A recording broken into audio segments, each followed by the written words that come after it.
used to take great pride in working at Vkusno at Tochka, a prestigious restaurant nestled in the heart of the city.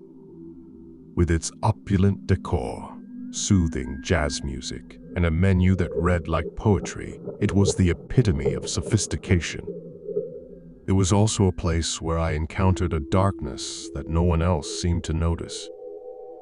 I started as a waiter, hoping to earn some extra cash while I pursued my dream of becoming a writer.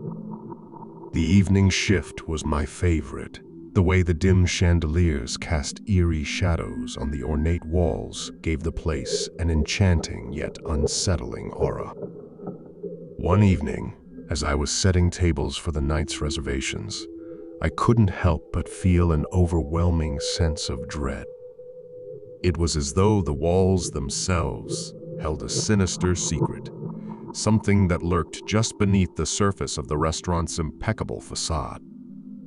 My unease only grew when I saw Mr. Petrov, the owner, standing near the entrance, surveying the dining area with a cold, calculating gaze. His presence always sent shivers down my spine.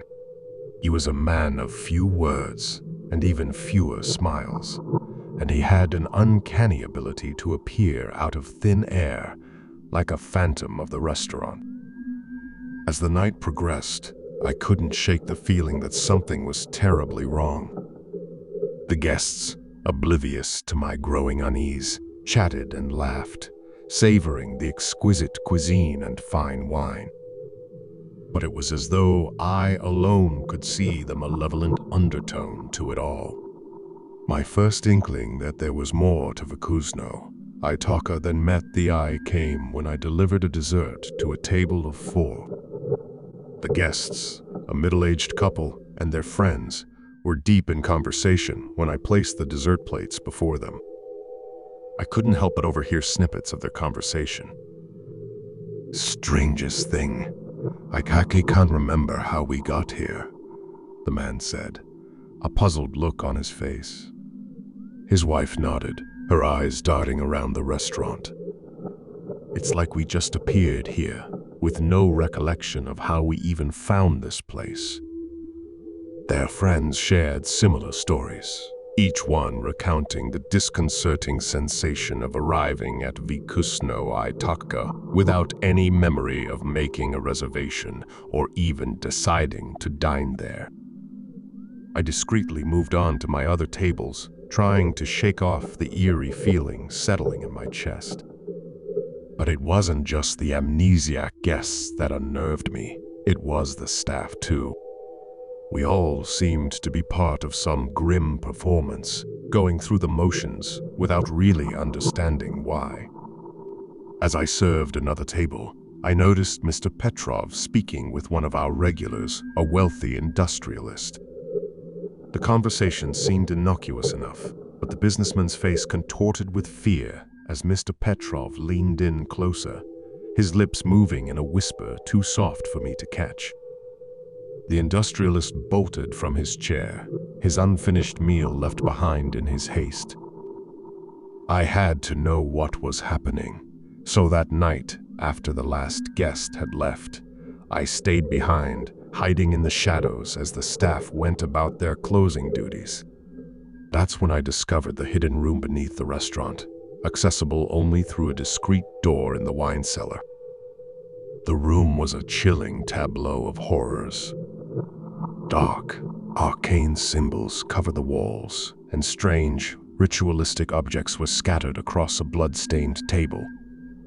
In the center of the room stood Mr. Petrov, dressed in a crimson robe, surrounded by the other staff members, their faces contorted in trance-like states.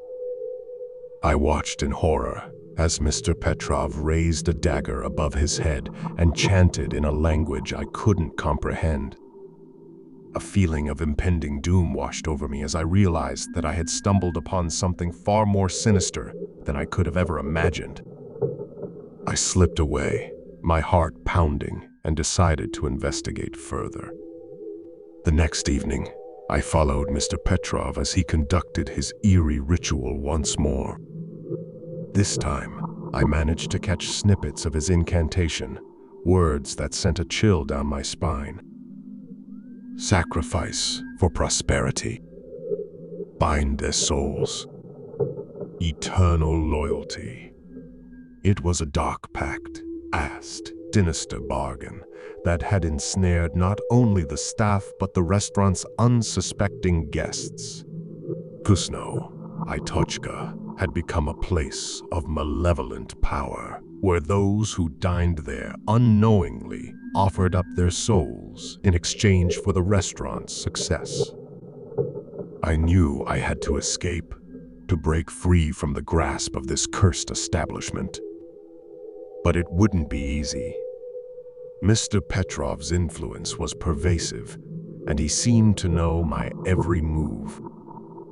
I could feel his eyes on me, his malevolent presence haunting my every step.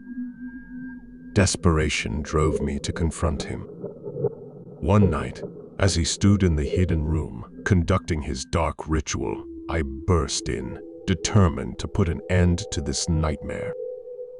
But I had underestimated the extent of his power. With a flick of his wrist, he sent me flying against the wall, my body pinned by an invisible force. He approached me, his eyes gleaming with a sinister light. "You shouldn't have meddled, my dear waiter," he hissed. I watched in horror as he raised the dagger once more, this time with the intent to end my life and bind my soul to the restaurant forever. But just as the blade was about to strike, a cacophony of voices filled the room, a chorus of agonized souls crying out in anguish. Mr. Petrov staggered back, clutching his head in pain. It was as though the spirits of those who had been ensnared by the restaurant's dark pact had risen to protect me. In that moment of confusion, I managed to break free and escape the hidden room. I ran through the winding corridors of the restaurant, pursued by Mr. Petrov and the vengeful spirits. Desperation fueled my every step as I made my way to the cellar. With trembling hands, I flung open the wine cellar door, revealing a blinding light that seemed to emanate from the depths below. I didn't hesitate. I leaped into the light, and in that moment, I felt a sensation of weightlessness, as though I were being lifted from the clutches of a nightmare. When I finally landed, I found myself on a street outside the restaurant, free from the malevolent grasp of Vkusno, Tochka. I never looked back, never returned to that cursed place. But the memories of that night still haunt me, and I can't help but wonder how many others are trapped within its sinister walls, dining on exquisite cuisine, while unknowingly offering up their souls on a dark and twisted pact.